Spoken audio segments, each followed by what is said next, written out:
सन 2000 के बाद क्या 2025 में भी एक बहुत बड़ा क्रैश आ सकता है?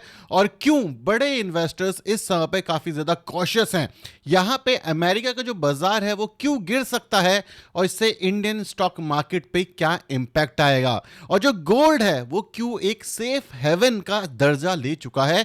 ये सब डिस्कस करेंगे इस वीडियो के अंदर। सो मेरा नाम है अभिषेक उपाध्याय, आप देख रहे हैं कॉफी थिंकर्स। अगर आपको लॉजिकल और प्रैक्टिकल वीडियोस पसंद है तो ये चैनल आपके लिए है। अगर आप नए हो तो सब्सक्राइब कर देना, पुराने हो तो लाइक कर देना। शुरू करते हैं वीडियो। सबसे पहले बात करते हैं कि इस समय पे तहलका क्यों मचा हुआ है यूएस के बाजार को लेकर के, और अगर आप ये समझ गए तो आपका गेम एकदम से पलट जाएगा। सबसे पहले शुरुआत करते हैं माइकल बरी के साथ। माइकल बरी ने 2 साल के बाद फाइनली ये बोला है कि ये सबसे बड़ा बबल इस समय पे बन रहा है। बेसिकली माइकल बरी कौन है?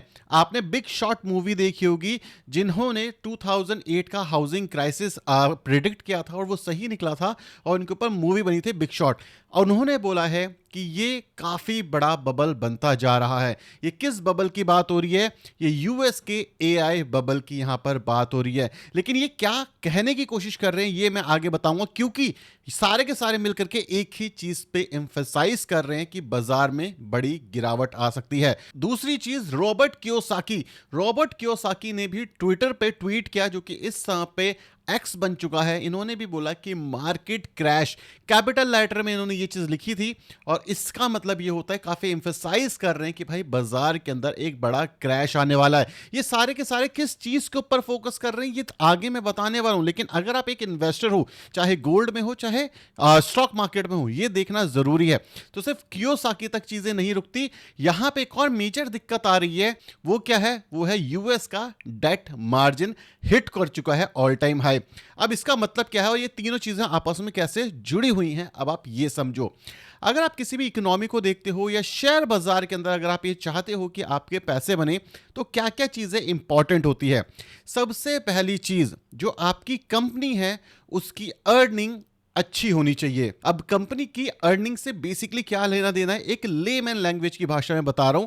अगर एक कंपनी पैसा कमा पा रही है और उसकी वैल्यूएशन सस्ती हो जाती है, तो ज्यादातर सिचुएशन में वो कंपनी वापस से रिकवर करेगी और ऊपर की साइड भागेगी। ये स्ट्रेट फॉरवर्ड फंडामेंटल एनालिसिस आप करते हो, जो कि एक्चुअल मार्केट के अंदर काम करता है।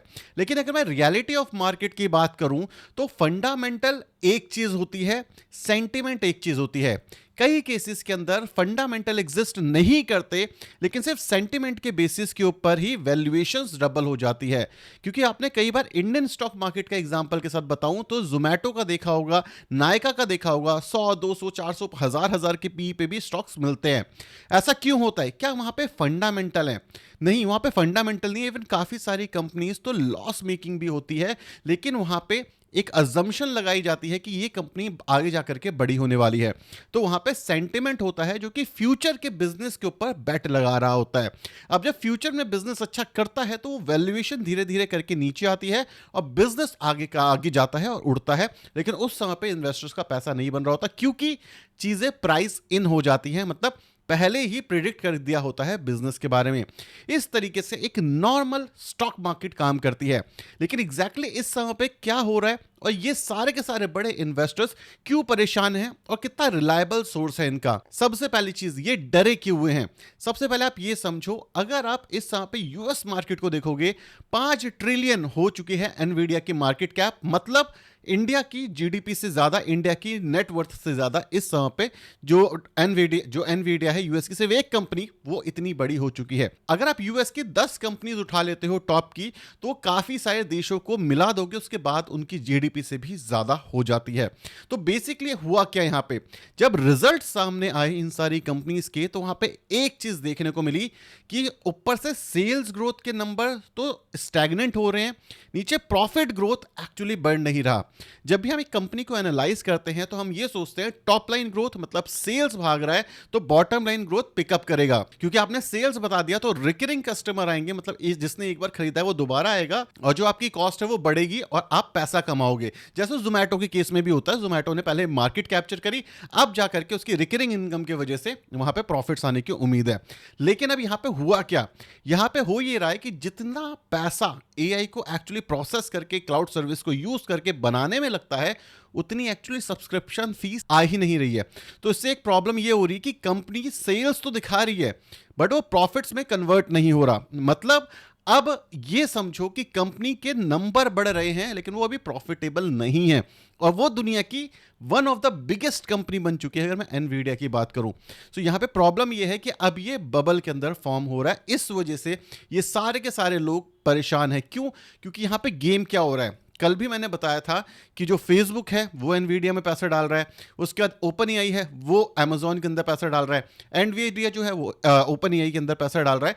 तो ये 10-12 कंपनियां आपस में ही काफी ज्यादा ट्रेड कर रही हैं, आपस में ही काफी सारा पैसा इन्वेस्ट कर रही हैं, जिससे वैल्यूएशन का एक बबल बन गया है। अब ये ऐसा क्यों हो रहा है? क्या ये प्रैक्टिकल नहीं है? नहीं, ऐसी चीज नहीं है। सारी की सारी कंपनियों को एक दूसरे को भरोसा है क्योंकि वो एक दूसरे की सर्विसेज यूज कर रही है एआई को ग्रो करने के लिए। तो इसीलिए हर इंसान चाहता है कि भाई मेरी कोई अपॉर्चुनिटी ना छूट जाए, क्योंकि इन सारी की सारी कंपनीज में से कुछ ही कंपनीज होंगी जो एआई के अंदर लीड करेंगी। तो इसीलिए हर एक कंपनी दूसरी कंपनी में इन्वेस्ट कर रहा है और वैल्यूएशन बढ़ाने पे लगा हुआ है। अब प्रॉब्लम क्या आ रहा है? इसको कहते हैं फेक मनी। अब इसको फेक मनी क्यों कहते हैं? क्योंकि यहां पे एक्चुअल प्रोडक्टिविटी मिसिंग है। एक्चुअल प्रोडक्टिविटी का मतलब यह है कि अगर कंपनी पैसा बना रही है, मतलब अगर ओपन एआई जिसका चैट जीपीटी है वो ₹1 अपने सिस्टम में डालती है, मतलब ₹1 का काम करती है, तो वो ₹1.5 कमा पा रही है, मतलब $0.5 एक्स्ट्रा कमा पा रही है। तो इसका मतलब है वहां पे रियल प्रोडक्टिविटी है, मतलब वहां पे रियल एसेट क्रिएट हुआ है, रियल पैसा बन रहा है। लेकिन अगर वहीं पे आप देखोगे कि अगर $1 डाल रही है चैट जीपीटी और वहां पे 0.5 आ रहा है, मतलब -$5 के $0.5 के आसपास आ रहा है, तो वहां पे प्रोडक्टिविटी नहीं बढ़ रही, वहां वैल्यूएशंस बढ़ रही है। और ये एक मेजर इशू इस समय पे बाजार के अंदर दिख रहा है, क्योंकि सन 2000 में भी सेम चीज हुआ था कि जहां पे प्रोडक्टिविटी तो नहीं बढ़ रही थी लेकिन वहां पे वैल्यूएशंस बढ़ रही थी, और फिर क्रैश आता है। फिर जो कंपनी एक्चुअल प्रोडक्टिव हो पाई, जैसे अमेजॉन कैसे प्रोडक्टिव हो पाई, अगर आपको 10 दुकानों की जगह एक ही जगह पे सारी चीजें मिल जाए, बाय कर पाओ, तो क्या हुआ? वहां से बाय करा आपने, उसने सच में पैसा कमाया, रियल प्रोडक्टिवनेस हुई। जो 10 दुकानों का काम था वो अमेजॉन एक जगह कर पा रही है, तो इसको कहते हैं रियल प्रोडक्टिविटी। इससे नई जॉब जनरेशन हुई और लोगों को हाथ में पैसा आया, इसको कहते हैं नई प्रोडक्टिविटी होना। लेकिन अभी क्या हो रहा है? अभी ना जॉब जनरेशन हो रही है, इस चीज से जॉब के अंदर कमी आ रही है। दूसरी चीज, ये कंपनीज अभी पैसा नहीं कमा पा रही है, और तीसरी चीज, हर कंपनी पे एआई कर रही है, जिस वजह से चाहे उनका काम हो एआई से या ना हो, वहां पे प्रॉब्लम आ रही है। तो इससे सिचुएशन क्या पैदा हो रही है? इससे सिचुएशन हो रही है धीरे धीरे करके वैल्यूएशन के एक बबल की। क्या ये बर्स्ट होगा? नहीं, लेकिन उससे पहले एक और चीज बताता हूं। अगर आप वापस यहां आओगे, US margin debt hit record 1.1 trillion. इसका क्या मतलब है? इसका सिंपल मतलब यह है कि जो यूएस का डेट है, अब ये डेट काफी चीजों में यूज होता है। जैसे इंडिया के कोई बार एग्जांपल लेके बताता हूं, 2020 में लोगों ने लोन लेकर के भी इन्वेस्ट किया। अब लोन लेकर के इन्वेस्ट किया, कम लोगों ने पैसा बनाया, तो चीजें सही हो गई, कोई दिक्कत नहीं है। लेकिन अगर लोन लेकर के, जिसको हम कहते हैं मार्जिन ट्रेड करना, फ्यूचर एंड ऑप्शन में नॉर्मली ये होता है, यहां पे फेक लिक्विडिटी बन गई है, समझ रहे हो? यहां पे क्योंकि अभी आपने कोई कुछ खरीदा नहीं है, कुछ बेचा नहीं है, सिर्फ ऑनलाइन ट्रांजैक्शन दिख रही है। तो इस सिचुएशन में अगर एक क्रैश आ जाए तो ये बहुत बड़ा ब्लंडर बनता है। जैसे मैंने कई बार आपको समझाया है कि जो स्टॉक मार्केट होता है वो स्टॉप लॉस पे चल रहा होता है। एग्जांपल के तौर पे सपोज करो स्टॉक मार्केट ऐसे ऊपर की साइड जा रहा है, ठीक है। अब लोगों को लगा कि यहां ना पैसा बन रहा है, तो यहां पे 10 लोग थे, 10 लोगों ने MTF कर दिया, ठीक है, मार्जिन ट्रेडिंग फैसिलिटी का यूज करा, और सबने बोला कि भाई मेरे पास तो 1000 रुपए है, लेकिन मैं 10x का लेवरेज ले लेता हूं। अब 10x का जो लेवरेज है वो कहां से आएगा? वो जो ट्रेडिंग कंपनी है वो आपको प्रोवाइड करेगी। अब 10x का लेवरेज लेकर के आपने स्टॉक खरीद लिया और आपने उम्मीद करी ऊपर जाएगा, और आपने क्या बोला कि हर 10% के गिरने पे मेरा जो स्टॉप लॉस है वो हिट हो जाए और सेल आ जाए। अब इस सिचुएशन में क्या हुआ? एक ने 10% पे बोला, एक ने 12 पे बोला, एक ने 13 पे बोला, ऐसे करके बहुत सारे स्टॉप लॉस यहां पे लगे हुए हैं। अब क्या होता है, किसी भी सिचुएशन की वजह से बाजार के अंदर एक स्टॉप लॉस हिट होता है। अब इसके पास भी 10x का लेवरेज है, याद रखना 10x का लेवरेज है, तो मतलब ये सेल होगा, मतलब बहुत सारे शेयर ट्रेड होंगे सेल की साइड, जो कि हो सकता है 1 से 2% और हिट करे। इसके बाद दोबारा ये दूसरे वाले बंदे का स्टॉप लॉस हिट होगा, वो एक और बार सेल ट्रिगर होगा, फिर इसका भी ट्रिगर होगा, फिर एक और बार ट्रिगर होगा। इसको कहते हैं बम का फटना दनादन। इस वजह से ये जो मार्जिन ट्रेडिंग है, जो 1 ट्रिलियन 1.1 ट्रिलियन का डेट बन गया है, ये लोगों की जिंदगी में एक खतरा का साइन बन चुका है कि किसी भी सिचुएशन में अगर यूएस की कंपनीज के अंदर एक मेजर गिरावट आती है तो एक डेट क्राइसिस के अंदर हम जा सकते हैं। और यही एक मेजर इशू है जिस वजह से सारे के सारे लोग परेशान हैं। और यहां पे ऐसा क्यों हो रहा है और होने के कितने परसेंट चांसेस हैं? देखो, शेयर बाजार में दो चीजें होती हैं। एक होता है बाजार में कंसोलिडेशन, एक होता है हमारा सेल ऑफ, दूसरा होता है बाजार में जब अप ट्रेंड में होता है, पैसा बन रहा होता है। या तो यहां पे सेल ऑफ आ जाए तो ये जो एआई का बबल है ये हमारा फट जाएगा। दूसरा, या तो यहां पे अगले 2 से 3 साल तक कोई रिटर्न ना बने और मार्केट सिर्फ कंसोलिडेट करे और कंपनीज के रेवेन्यूज हैं ये बढ़ते रहे, तो भी ये जो बबल है ये शांत हो जाएगा। तीसरी चीज क्या होगा, ये बबल ऐसे ही ऊपर जाता रहे और जो वैल्यूएशंस हैं जो इस समय पे 5 ट्रिलियन की बन चुकी है एनवीडिया की, ये 5 ट्रिलियन की जगह 10 ट्रिलियन की बन जाए, तो इससे क्या हो रहा है, जो बबल है पहले ये छोटा था, फिर ये बड़ा हुआ, फिर ये और बड़ा हुआ, और ये इतना बड़ा हो जाए कि एक बार यहां पे सुई लगे और ये फट जाए और फिर बाजार के अंदर पूरे की पूरी 40-50% के आसपास का करेक्शन आ जाए, तो यहां पे चीजें खराब हो सकती हैं। तो ये सारी चीजें डिस्कस हो रही है, ये सारी चीजें के ऊपर ही लोग परेशान हैं इतना ज्यादा। अब इससे इंडियन मार्केट को क्या फर्क पड़ता है? इससे इंडियन मार्केट को ये फर्क पड़ता है कि अगर वहां पे क्रैश आया तो याद रखो, हमारी जो फियाट करेंसी है यूएस डॉलर डोमिनेट करता है, हर किसी के पास डॉलर रिजर्व है, और अगर ये क्रैश आया तो इन्फ्लेशन यूएस में बढ़ेगा और यूएस मनी प्रिंट करेगा और दुनिया में बांट देगा। इसका मतलब ये है दुनिया वापस से परेशानी में आ जाएगी। और ये यूएस के अंदर सन 2000 में हुआ था, यही यूएस के अंदर 2008 में हुआ था, और यही चीज 25 के लिए तैयारी कर रही है। एक और इशू क्या है, ग्लोबल पॉलिटिक्स की अगर हम बात करें तो इशू इतना बड़ा है कि लोग अब समझ नहीं पा रहे ये इस समय पे कैसे सॉल्व होगा। तो इसलिए जो डोनाल्ड ट्रम्प है हमारे, उन्होंने ये बोला कि एक काम करो, क्रिप्टो की साइड आप मूव कर जाओ। क्रिप्टो की साइड क्यों मूव कर जाओ? अब यूएस की जो इकोनॉमी है वो ऑलरेडी डेट के अंदर फंसी हुई है, अगर वो कोलैप्स होती है तो भी शेयर बाजार गिरेगा, एआई बबल फटता है तो भी यूएस फटेगा। तो बचने के सिर्फ 2 रास्ते बचते हैं।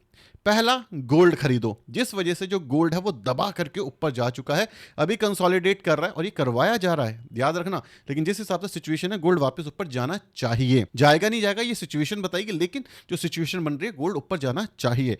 दूसरी चीज, क्रिप्टो। क्रिप्टो क्यों? डोनाल्ड ट्रंप के बच्चों की कंपनी है क्रिप्टो के अंदर, मतलब वो ट्रेडिंग में काम करवाती है, जो डोनाल्ड ट्रंप की बच्चों की कंपनी है, जिस वजह से पाकिस्तान को भी काफी सारी फंडिंग मिली और पाकिस्तान ने इनडायरेक्टली क्रिप्टो के अंदर इन्वेस्ट करना शुरू किया, जिससे डोनाल्ड ट्रंप को एक्चुअली बेनिफिट हुआ।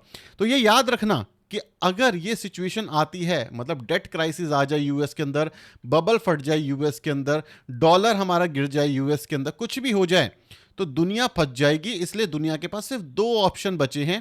पहला ऑप्शन है हमारे पास कि हम गोल्ड ले लें, दूसरा ऑप्शन है हमारे पास कि हम क्रिप्टो ले लें, जो लिमिटेड सप्लाई के साथ आता है और अपनी इकोनॉमी को हम सेफ गार्ड कर लें। इस वजह से ये चीज़ें हो रही हैं और यही चीज़ ये लोग कन्वे करने की कोशिश कर रहे हैं। अब क्वेश्चन ये है ये कितने रिलायबल हैं, क्योंकि भाई ये सारी चीज़ें तो होगी, लेकिन रिलायबल कितने हैं? अब कियोसाकी साहब ने पहली बार नहीं बोला, ये काफ़ी बार उन्होंने प्रेडिक्ट किया कि अब हो जाएगा, अब हो जाएगा, अब हो जाएगा, लेकिन ऐसा है कि अगर उन्होंने 10 बार प्रेडिक्ट किया तो 1-1.5 बार ऐसा कुछ हुआ है, बहुत ज़्यादा प्रेडिक्शन सही नहीं हुई है। सेम चीज़ माइकल बरी के साथ है, 2008 के बाद उनकी कोई भी मेजर प्रेडिक्शंस सही नहीं निकली हैं। तो प्रेडिक्शन तो देखो प्रेडिक्शन है, लेकिन अगर हम इकोनॉमी के लेवल पर देखें तो ये मेन दिक्कत इस समय पे बाजार के अंदर चल रही है। इससे क्या इंडियन स्टॉक मार्केट को मेजर इशू होगा? अब मैं आपको एक और चीज दिखाता हूं जो कहते हैं निफ्टी। ठीक है, अगर मैं निफ्टी की बात करूं तो आप देखोगे जो निफ्टी का पीई है वो 22.5 के आसपास का है। अगर मैं निफ्टी के पीई की 10 साल की बात करूं तो इसका जो एवरेज पी रहा है हमारा वो 23 का रहा है। 5 साल के अगर हम देखें 22 के आसपास का है, 3 साल का हम देखें 22 के आसपास का है। मतलब क्या है, वैल्यूएशन बहुत ज्यादा एक्सट्रीम नहीं है। तो यहाँ पे एक मेजर बेनिफिट आपको देखने को मिल सकता है एज अ इंडियन इन्वेस्टर। जब यूएस का बबल फटने वाला होगा, बड़े इन्वेस्टर्स को भी समझ आएगा, ऐसा तो नहीं कि खाली मुझे आपको या इन लोगों को समझ आ रहा है, और लोगों को भी समझ आएगा। तो उस सिचुएशन में यूएस से पैसा निकल करके इंडिया आ सकता है। ये डिपेंड करता है यूएस इंडिया के ट्रेड डील और ट्रेड जो रिलेशंस है वो कैसे रहते हैं, लेकिन यहाँ पे इंडिया की बाजार के लिए बेनिफिट हो सकता है, लार्ज कैप के लिए। इवन अगर आप देखोगे तो काफी सारे एफआईआई इंडियन स्टॉक मार्केट के अंदर काफ़ी सारे स्टॉक्स के अंदर ऑलरेडी पोजीशन बिल्ड करना शुरू कर चुके हैं जो इस समय पे करेक्शन के पास है। सो यहाँ पे अगर आप एक इन्वेस्ट कर रहे हो तो अगला एक साल में 2026 थोड़ा सा हो सकता है सिचुएशन खराब निकल पाए, फिक्स एसेट की सिचुएशन अच्छी निकले, लेकिन अगर आप एक लॉन्ग टर्म इन्वेस्टर हो जहाँ पे आप 10 साल 15 साल 20 साल देख रहे हो तो उसके बीच में ये सारी सिचुएशन एक बार नहीं 10 बार होगी। आप याद करो, जिसने सन 2000 में इन्वेस्ट करना शुरू करा होगा, जो कह रहा होगा मैं 25 साल के लिए इन्वेस्ट करूंगा, ये साल उसका 25वां साल होगा। जहां पे अगर मैं बात करूं मैक्सिमम जहां पे हमारे पास 2000 इस वाले ऐप के अंदर जहां पे 2007 से डेटा है हमारे पास स्टॉक मार्केट का, 2007 से लेकर के आज तक आप ये देख सकते हो कि जो 2007 में इंडेक्स था वो 3000 समथिंग के आसपास का था। आज का जो इंडेक्स है वो 24,000 समथिंग के आसपास का है। मैं ये नहीं कह रहा कि जैसे रिटर्न पास्ट में है वो फ्यूचर के रिटर्न को गारंटी करते, नहीं, बहुत सारी चीज़ें अलग हो सकती हैं। हो सकता है जापान जैसा, जैसे निकी के साथ हुआ, ठीक है, वहीं पे वैसे ही हो जाए कि भाई अगले 10 साल तक बाजार चले ही ना, गिर जाए यहाँ से, पॉसिबिलिटीज ये भी हैं। लेकिन अगर हम देखें जिस हिसाब से हमारी इकोनॉमी ग्रो कर रही है, हमारी चीज़ें थोड़ी सी सही हैं, तो अगले 10-20 साल 25 साल तक चीज़ें थोड़ी सी सही होते हुए दिख सकती हैं। अब ये याद रखना कि ये इकोनॉमी पे, पॉलिटिशियंस पे, पॉलिसीज़ पे बहुत ज़्यादा मैटर करता है। तो हो सकता है एकदम से बाजार गिर जाए क्योंकि आपका देश ही ग्रो करना बंद कर दे, आपकी पॉलिसीज़ खराब हुई तो भी देश गिर जाए, दिक्कत हो जाए। किसको पता था कि बांग्लादेश में एकदम से ये सारे भड़कंप आ जाएंगे? किसको पता था नेपाल में जनजी प्रोटेस्ट हो जाएगा? किसी को नहीं पता था। कौन अज्यूम कर रहा था? हुआ। तो इसी वजह से आप इम्यून मत समझो खुद को किसी भी सिचुएशन से। हमेशा मार्केट को दो नज़रों से देखो। पहला तो शक का नज़र कि भाई कहीं मेरा पैसा खो ना जाए, दूसरा ग्रोथ का नज़र कि पैसा कहाँ पे बन सकता है, ताकि रिस्क को एडजस्ट करके आप रिवॉर्ड बना पाओ। ओपन माइंड के साथ सोचो, सिर्फ एक तरीके से भागना नहीं है। हम इंसान हैं, हमें दिमाग मिला है, हमें सोचने के लिए मिला है, ताकि हम अपने पैसे को सही से डाइवर्सिफाई कर पाएँ और ग्रो कर पाएँ। तो सोचना ज़रूरी है, समझना ज़रूरी है, मार्केट में क्या चल रहा है ये जानना ज़रूरी है। और वीडियो पसंद आई, कुछ ना सीखने को मिला तो इस वीडियो को लाइक और चैनल को सब्सक्राइब करना। Thank you so much for watching this video.